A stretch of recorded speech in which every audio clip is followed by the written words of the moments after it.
ملیحہ بیچاری کی بے چینی دن بدن انکریز ہی ہوتی چلی جا رہی ہے۔ پاکستان کے بہترین ڈرامہ، انٹرسٹنگ ڈرامہ میری تنہائی، بڑی ہی خوبصورت اسٹوری چل رہی تھی، بڑی ہی انٹرسٹنگ اسٹوری چل رہی تھی، لیکن اچانک اس نوجوان کو پتہ نہیں کیا ہو گیا، اس کے سر میں کسی نے ایسی ہوا بھر دی، ایسی باتیں اس کے دماغ میں بھر دی کہ اب اسے کچھ بھی سمجھ نہیں آ رہا ہے۔ وہ اگر کچھ دیکھ رہا ہے تو صرف اور صرف ایسا راستہ جو کہ بالکل غلط ہے، اس کے لیے بالکل بنا ہی نہیں ہے، سوٹیبل ہی نہیں ہے۔ ہماری بہترین دیکھ رہا ملیحہ، جو بیچاری بڑے لمبے عرصے سے تلاش میں تھی کہ اب وقت آ گیا ہے، اس کو اپنی منزل مل جائے گی، نظر آ جائے گی، اور وہ بغیر کسی رکاوٹ کے اپنی منزل تک پہنچ جائے گی۔ لیکن پھر ہم نے کیا دیکھا؟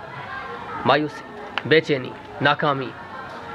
لیکن یہ جو ناکامی ہے نا، انسان اتنی جلدی اگر ہار جائے گا تو پھر کام کیسے چلے گا؟ کام ایسے نہیں چلتا ہے۔ ہمیں دن بدن یہ سوچنا چاہیے کہ میری زندگی میں آج جتنی مشکلات ہیں نا، کل اس سے 100 گنا بڑھ جائیں گی، 1000 گنا بڑھ سکتی ہیں۔ لیکن کیا میں بے بس ہو کر، خاموش ہو کر، ہاتھ پر ہاتھ رکھ کے بیٹھ جاؤں یہاں پر؟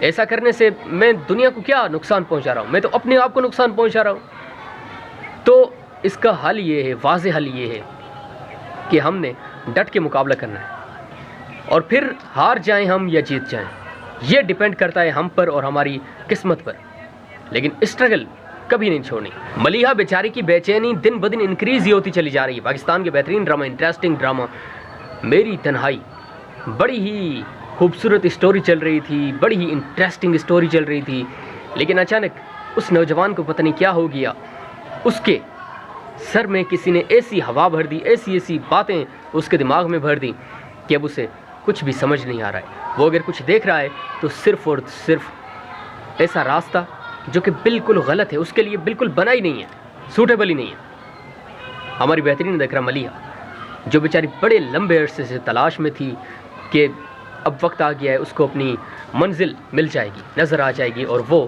بغیر کسی رکاوٹ کے اپنی منزل تک پہنچ جائے گی۔ لیکن پھر ہم نے کیا دیکھا؟ مایوسی، بے چینی، ناکامی۔